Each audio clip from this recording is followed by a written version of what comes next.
So you can see we're pretty cozy. And no, in fact, almost everything we did was direct. We were about 100, 150 miles was about the best we could get our signal out. Most of the stuff we do is 25 to 30 miles. That was usually where we went. This is a really good weather day at Baghdad. You can just make out the tower, the control tower. And yes, that is a Russian helicopter that's parked up alongside my airplane. Because they had such a history of using Soviet equipment, we were trying to help them get back online. And those are very good aircraft. I actually flew those when I was in the military on an exchange tour with Croatia. And I spent some time working with them, trying to help them get caught up. It lacks the finesse of maybe a U.S. or a Western European product, but when it came to just sheer lifting capability and being a strong aircraft, they did a pretty good job. You always get a little bit nervous though when you get in a helicopter or any kind of aircraft, and where your feet go on the pedals to help control it, there's a strap to keep your feet on it. And I never really got real comfortable with that, but the vibrations get so bad in that airplane that your feet could come off the pedals, which is a bad thing. As my mom would say, is that a bad thing? Yeah, it's a bad thing. So there I am flying on the night vision goggles. We were most effective at night. As I said, most of the nefarious activity goes on at night. Two reasons. One, it's harder to be seen. It's also cooler, and even the insurgent likes cool temperatures as well. So they would usually right after evening prayers, about 45 minutes after the mosque was closed down, that's when things would start to pick up. This is what it looks like when a JDAM comes in and you have found something. I'm about probably about 4.5 miles. It's a very big bomb that has been dropped, and that's coming up right about 10,000 feet, that dirt cloud. So you can see that's a pretty devastating impact that has gone there. This is one of my converted models. It's got the bigger engines on it, and you can see that the sights just keep getting better and better in the background of all these aircraft shots. How nice the area is. If you like sand, it's like Las Vegas without the slot machines, the drinking, the fun, and the shows. Aside from that, it's just about the same. Yes, sir. Can you speak to PSAB at all? PSAB. Yeah, can you help me out with that? Saudi Arabia. Oh, yeah. Hold on. Let me hold that for just a bit, and I'm going to come to talk about the Saudis in a moment. So on all our bases were mosques. A lot of them, the bases obviously we took over were from the Iraqi military. Most of those everything was kept intact. And this is in the northern part of the country, and is actually the trees and some actual foliage on there. This is another one of our northern base sites. Did a lot of work with the medevac folks.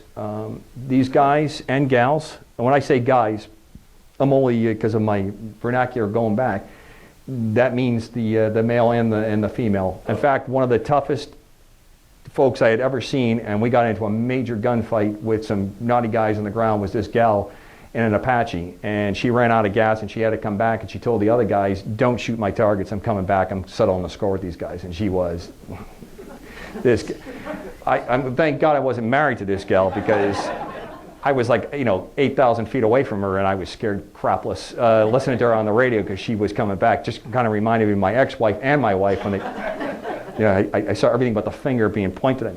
I'm staying right here, and you tell me when it's time for me to move again.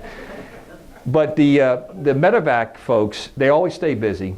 They're very lightly armed, and they are expected to just get in there and do business where they go. And they truly loved when we were around, because when they would come in, our guys would scout the area for them, the best path to come in, where you can avoid, where any activity was, and we would get them in and out of there very, very quickly. And I've seen all manner of it. One of the most grievous injuries I saw was the Humvees when they first came out. There's a lot of mud. I can't tell how much time I spent with patrols telling them where to go from the air so that they wouldn't drive down too far down into an agricultural field and then get stuck. Because when they get stuck, you got to tow the vehicles out, you got to drag them out. But when you're doing that, you are extremely vulnerable to everybody who decides they've got to take a crack at you to show up there to go do that. And then on top of that, that's usually when the worst events can occur. And one of the worst medevacs that I saw was a young kid on the roof, they're pulling the vehicle out, and the line parted, just like it happens a million times on ships and everything else I've ever seen, hit him in the face. And I mean, this went from being an injury to a life-threatening one on there to get the medevac. There's two stories that surround my name. I can't confess or I will neither confirm nor deny what went on. One is that I got so angry on a situation that I may have returned fire somehow. Can't confirm or deny that that happened. That'll be in the book, right? Yeah, it'll be a long, long time because I signed so many pieces of paper that says that I will never. So this is just crazy. This is crazy talk I'm giving to you right now. The other one that was on there is that sandstorm prevented with these guys getting out and maybe something like this. This is being recorded, so I got to be very cautious. Maybe something like that landed and then picked that guy up and left. It could have happened. Maybe it did. Probably didn't. It's legend and lore. That's what we like to leave it at. The fog of war. My wife never understands the moonshot with the plane. I'm just in love with the moon. I've got like 1,000 shots of airplanes with the moon glowing on the wings, on the propellers, and she saw this when she was looking over my shoulder and putting this briefcase. She goes, "Oh, you're not taking this." This is red and white, real popular colors, that part of the world. That's what the Crusaders wore, and we didn't get this one painted in the gray paint scheme.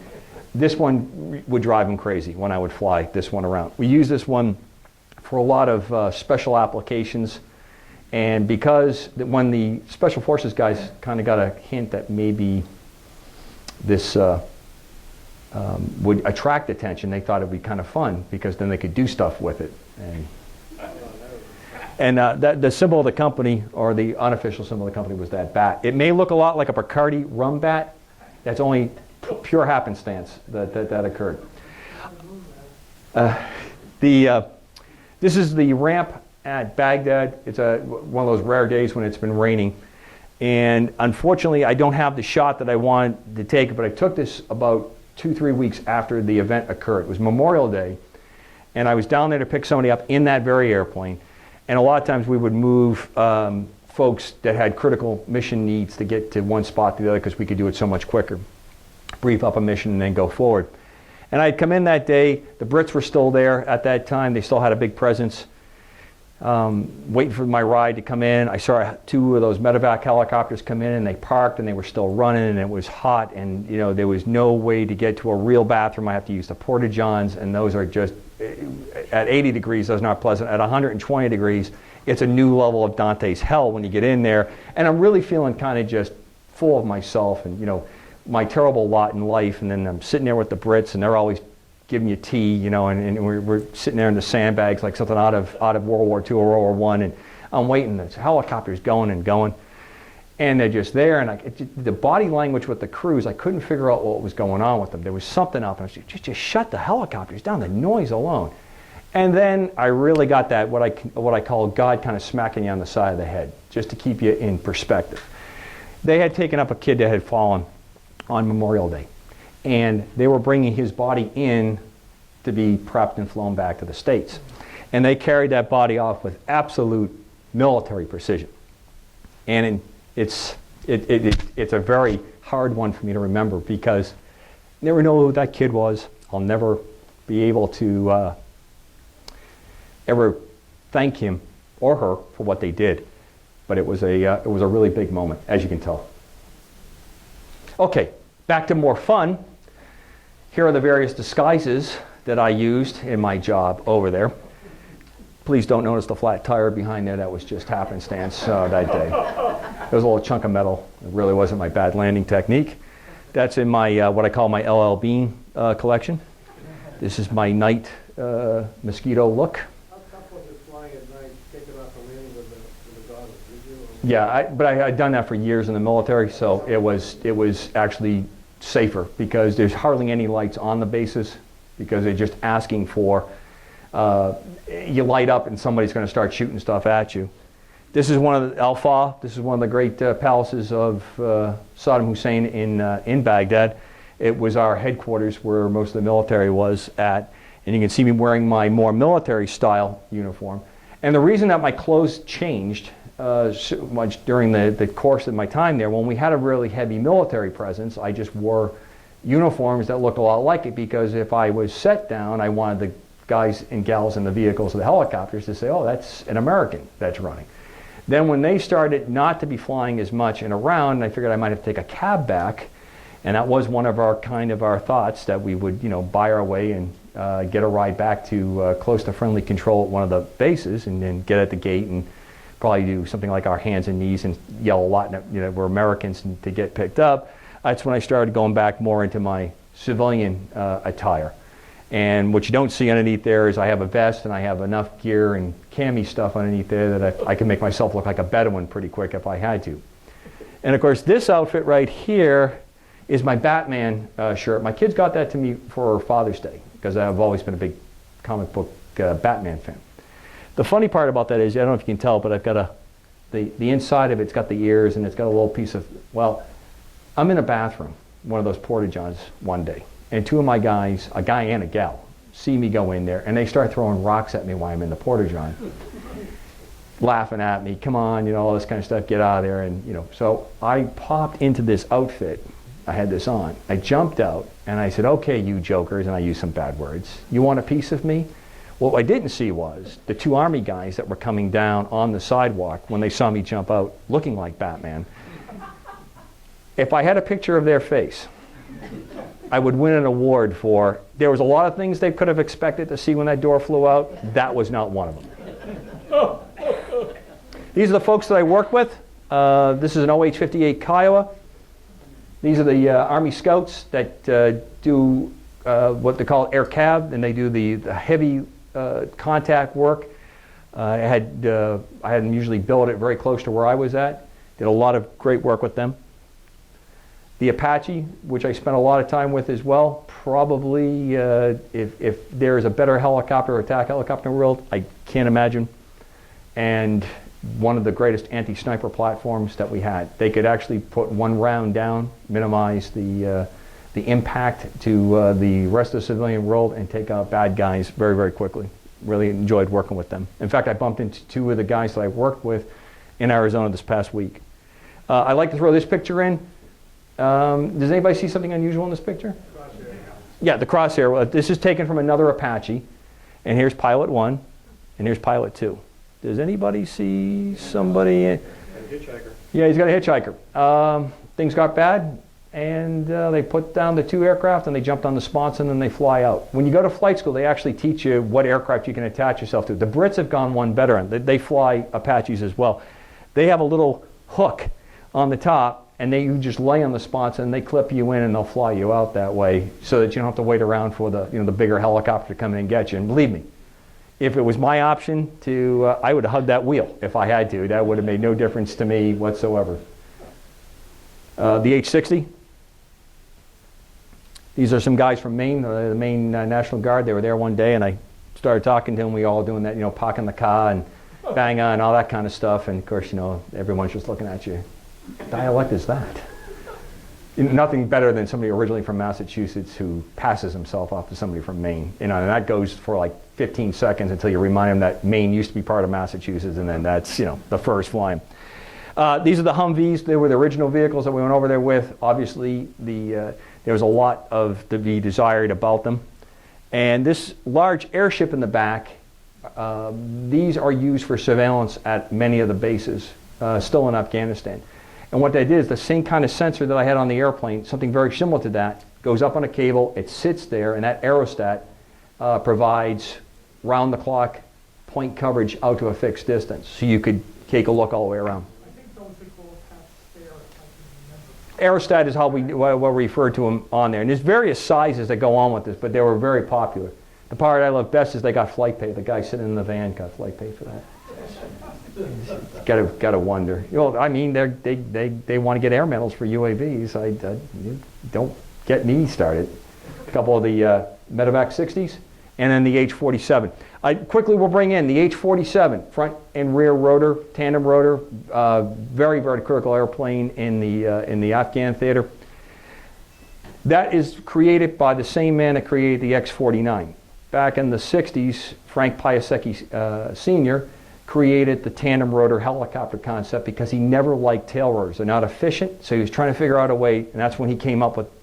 So if you remember Bridges of Toko-Ri, the little hup that's in there that Mickey Rooney flies, that's a Piasecki design. And that's what morphed through the years all the way through to the H-47 aircraft. Just celebrated its 50th anniversary on the line. They're still making them. Great aircraft. Just it's a school bus. It's huge. That's the hook, right? I'm sorry again? That's a Chinook. The F-16s from the Air Force. This F-18, again, the moonshot. I couldn't help myself that day. My wife loves that shot. Great photo. Yeah, well, we had a very good day, and these two Navy guys found out that I was in. I was at what we call a Doorbird, the training squadron I was in, and one of them, the kid in the front, was a Doorbird. You know, years after I was an instructor there, and we were talking. And he said, "Oh, hold on," you know, in typical Navy fashion. There you go. That's Kirkuk, one of the home bases.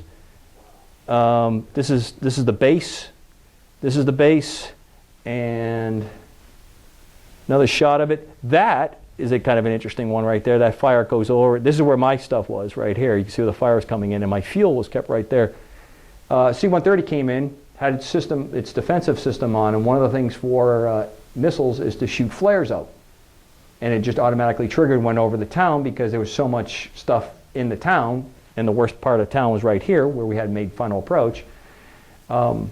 And then it caught the grass on fire because the grass was all dry. So I called the fire department and said, hey, we're evacuating. The fire goes, oh, we're just going to let it burn. I said, well, I just want to let you know there's like 8,000 gallons of aviation gasoline, and I'm evacuating all my guys. You may want to come down. If not, we'll help you pick up the cans on the other side of the base when they come down. Who's in charge of perimeter security for a base as large as that? Sometimes the Army, sometimes the Air Force, but generally it was a DOD event on there. Typically the Army would do most of the outline. And then sometimes there would be Iraqis outside that, Iraqi military outside that as another tier to that. So you can see this is how we lived on one of our sites. That's an old fighter hangar. We would do most of our maintenance so we could have some shade in that. We would build our own buildings to a great extent. Sometimes we take stuff over that somebody else had left. Tends to become like the Ford experience of your youth being relived, where one guy started building and then you just kept adding on and adding on and adding on. And then it became like an adventure if you could find the wood, if you could find the stuff. The CEO of the company came over. He didn't like the floors. He didn't like the plywood floors, and he sent linoleum over for us. And we had put linoleum down. Only can imagine what house in Iraq it now adorns when we left that base because we didn't take it with us. And in the back part, we built living quarters in the back of our own. Your big thing that you're worried about is place that you can get the air conditioning to keep it somewhat cool. And the other part is to keep the snakes and scorpions out. One day coming out of this building, I saw a piece of rope right in there, and I was just absolutely just beside myself with my guys. That's the last thing you need is one of the props to suck up the rope. And then I got another airplane down, and I'm just talking to myself, and I probably had one of my human relations get-togethers with somebody else who's unhappy about the crispness of their sheets or something that the Army said to them or whatever. I was just beside myself, and I'm walking out to this piece of rope, and the damn piece of rope started to move, and then it reared its head up at me, and I came up on a Desert Viper, and it was out there on the runway, and I don't think a white guy's ever jumped as high as I did that day. I could have cleared one of those airplanes. I was not ready for this thing to come at me the way it did. I definitely jumped. Excuse me? FOD? FOD, yes, yeah, FOD, the living FOD, you know. Were you allowed to carry weapons when you Yes. walked around like that? Yep. For the most part, I had no need on the base to carry it, and it was somewhat laborious to have on there, and it was when we were flying. Lots of John Deere products over there. There's the aerostat in flight. There's a couple of our inter-theater birds that we moved people around, because we would get into one site and then branch up people. At the height of my contract, I had 7 sites over there. This is the inset of what these guys are standing at. This is a grenade launch munition.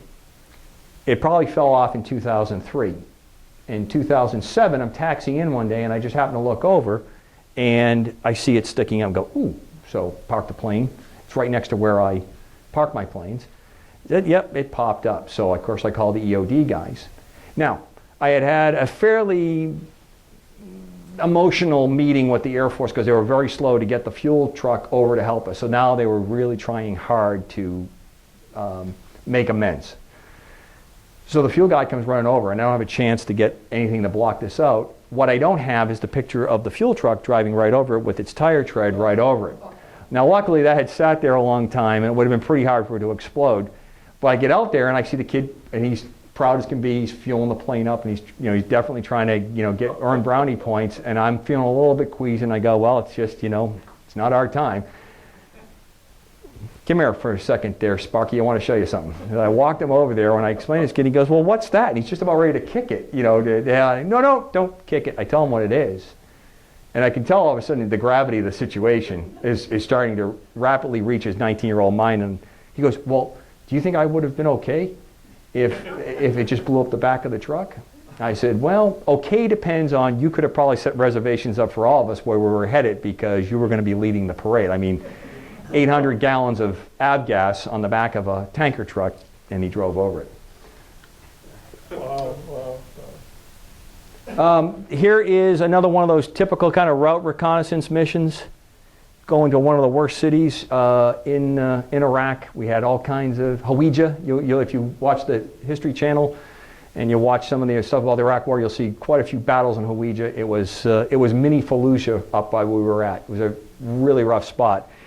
And what happened was all the bad guys out of Kirkuk just moved into this suburb, and they would phone in their instructions for the nightly stuff, and they would attack our guys all along there. I can't tell you how many events I had along that road, as well as the number of insurgents that occupied that particular area. Close enough to Iran to be resupplied. We were constantly getting into them. And this is the nighttime imagery from another resource. Those are the MREP vehicles that were actually doing the engagement, plus those helicopters I showed you before. This is an image off mine. The blocks are because I can't allow you to see the stuff that was there. Basically, it's just telling you the position and different things about it, but the sensitivity on it. And that was the end result of the insurgent vehicles that were involved. They were carrying munitions that they were going to use for roadside bombs. Interesting enough, does everybody realize where the roadside IED originates from? Everyone thinks it's the Mideast. It was actually South America. The drug cartels figured out pretty easily, because the roads are very narrow and they have trees. The easiest way to get rid of competition, and as well as government officials and military, police, stuff like that, is just improvise any kind of ammunition, and either have somebody stand up literally with a string and pull it to detonate it, or use the phone or whatever else is going on. And when you do that, especially if you got stuff to mount it on, it's a very effective way to shred a car when it goes by, especially if you go by a narrow spot. And nothing like a good idea that spreads around the world at twice the speed of sound, and that's how things got carried off in the Mideast, and basically worldwide. It's a huge problem. Were you flying under AWACS control? No. Or you were on your own at all times? Most of the time on my own. We checked in with a number of folks. Sometimes I would get rivet joint aircraft. They have that really super ground radar and sensitive parts going on. And this is what I call the dichotomy of Iraq. In the southern part of Iraq, this is one of the oldest sites known to mankind. It is believed by the vast majority of scholars this is where Abraham grew up. This was on the downwind approach going to one of the bases that I was in.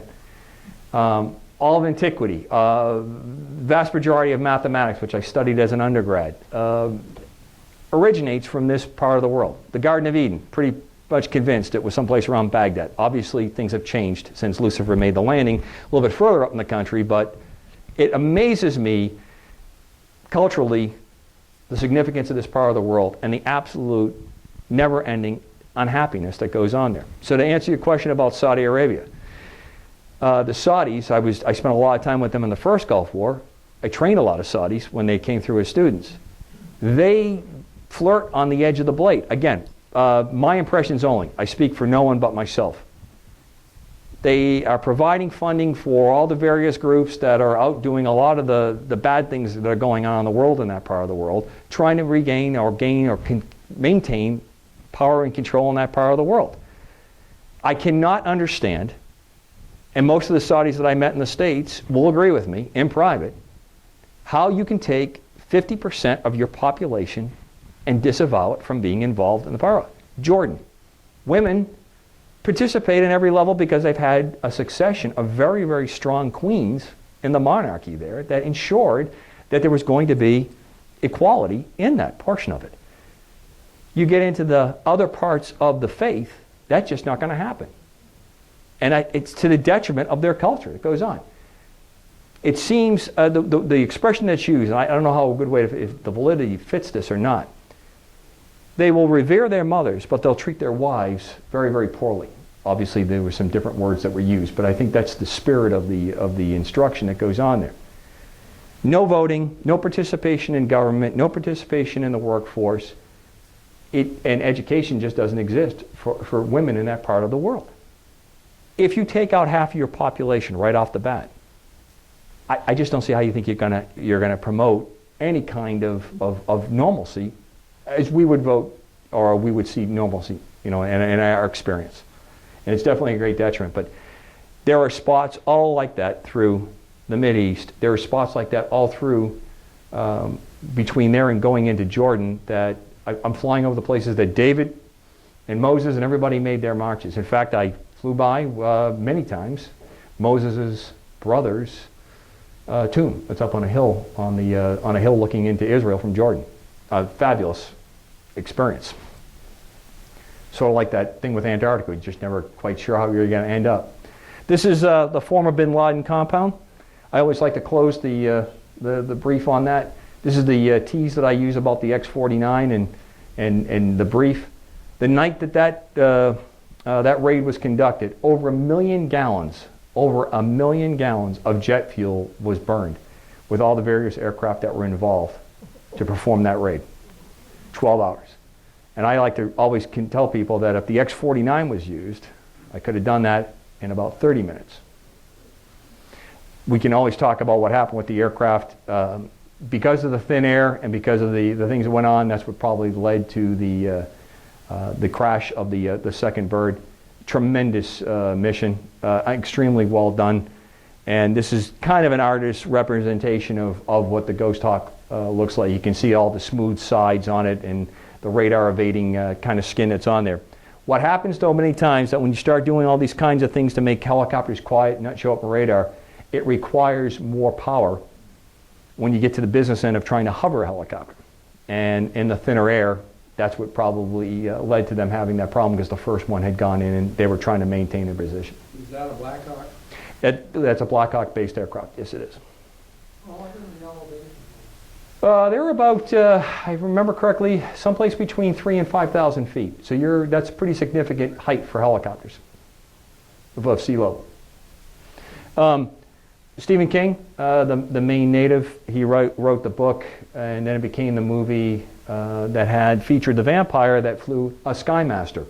So that's what they always adorned my door with to let me my loving troops that I was with.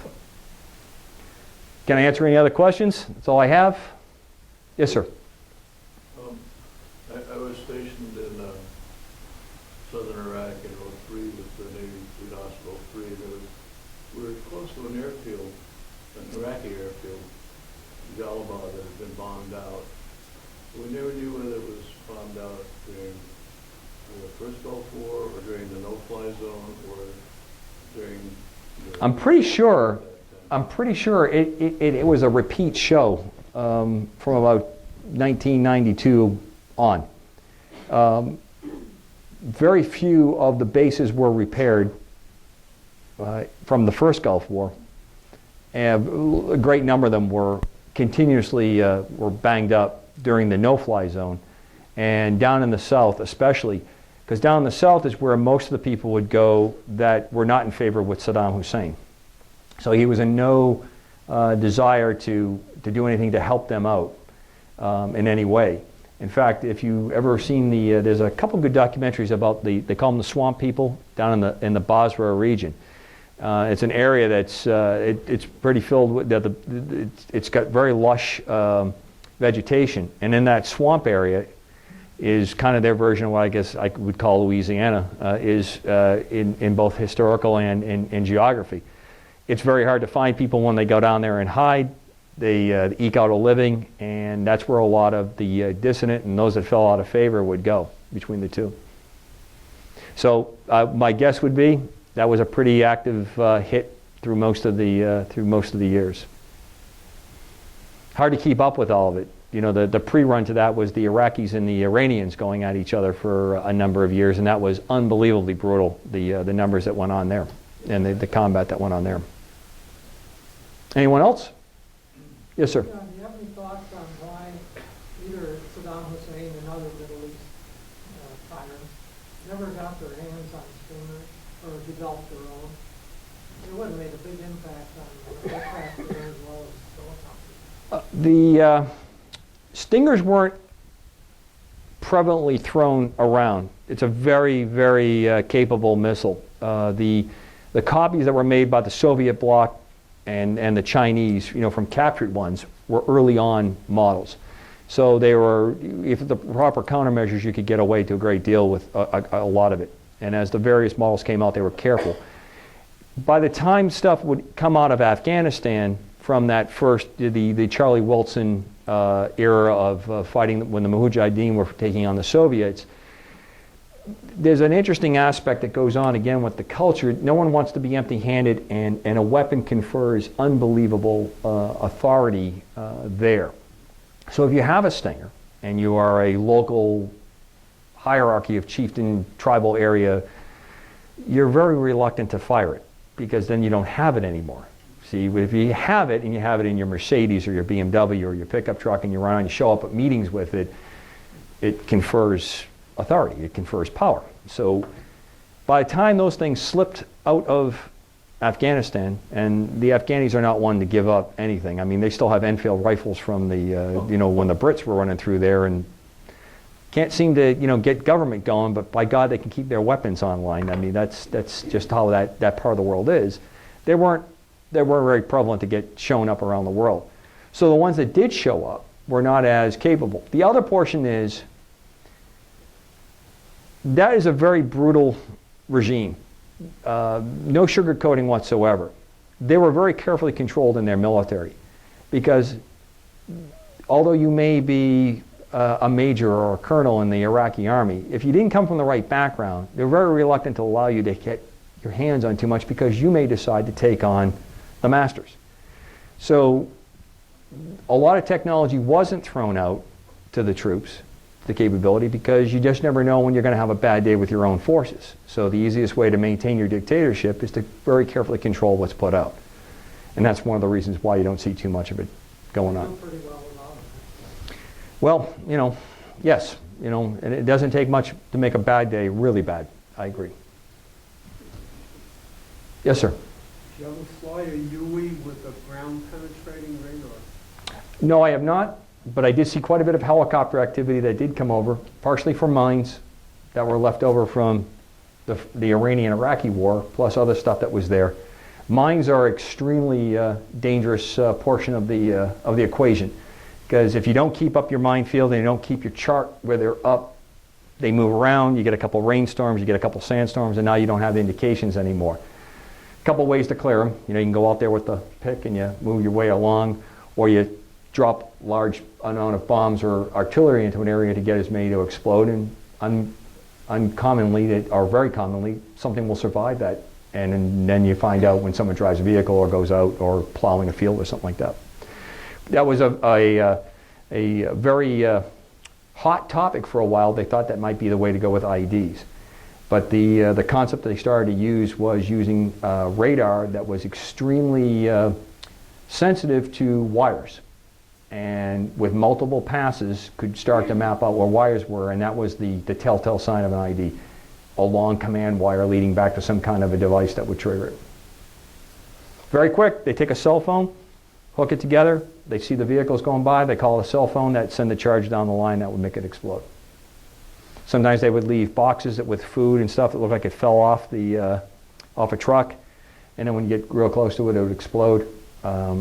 It was just, it sort of like what my wife says about hackers in the computer. If we just put a tenth of the effort that was put into this imagination, you know, where things would be. I watched them slip IEDs into the fresh concrete that we were pouring in the holes from the last one that went off, trying to get the Iraqis' roads back in shape. And then we'd watch them, and then of course the Army Corps of Engineers absolutely loved that. They just, you know, under fire are pouring concrete. Then they came up with a concrete that hardened very, very quickly to keep it from happening, because you didn't want to stand there while it was, curing up, because you don't want to be a target. And we would watch, and then we'd follow them back to where they went, and then we'd have to swoop in and, bust them at their house and take out the area. And then the road would have to be blown up again to get the thing out, because you can't chip it out at that point. Just amazing. It is just amazing. Yes, ma'am. What's the status of the Iraqi oil industry? Has it received enough protection that the industry's been able to come back? Down in the south, where the majority of their operation was, very close to the Saudi border, and then going down by Kuwait, that one seemed to be pretty healthy movement all the time. And it's highly a foreign worker event. Many European and Asian field workers in that part of the world doing that, because they have the technical skills and the pay is obviously very attractive, and they deal with the kidnappings and the robberies and the hassles and all the stuff that goes on. Tough industry, no matter where you're at. In the northern part of the country where the Kurds are at, they've been very careful to put a lot of investment trying to control the production, because they sit on the next really big pile of oil in Iraq. The rest of the country doesn't have it. They have the pipelines that are going through it. They get money in the treasury for it, and everyone seems to get along pretty well as long as the money continues to come in for it. Average gallon of gasoline for an Iraqi when I was there was about 70 cents. That's what they were paying on the roadside. But there's no distribution system. It's very much a black market affair. It was amazing to watch that go on. Do they have many refineries there to make gas? Everything's down in the southern part of the country, or they pipe it into Saudi Arabia. Or they just put it as crude and move it to another area by barge or by ship. So to answer your question, it's probably better than it was since the Gulf War, when all the fields were blown up and there was the leaking oil into the Persian Gulf and all that, the mess that occurred on the first. But I think it's a long way from ever becoming the powerhouse that they hope economically, because it's going to be a slow process. And then when we left, ready or not, they took over. And now you have the Arab Spring events that occur. You have extreme influence from Iran, which is pushing a lot of interest. You have the Saudis that are very nervous, the Jordanians. There's a lot going on in there. And that is fuel, literally and figuratively. That's the money that provides a lot of making that merry-go-round go round. Okay, I think we're going to call it for now, but I want to keep the questions, linger off to the side. I'm sure Rich can still answer some for you, because I know some people got parking meters and things like that, and our time is really Oh yeah, getting close myself. I took care of yours already, Rich, so Thanks. So save your questions and feel free to do so, and let's give Rich a good hand for Thank you very much. great perspective from Thank you. reflections of an aviator. I just wanted to comment on your DC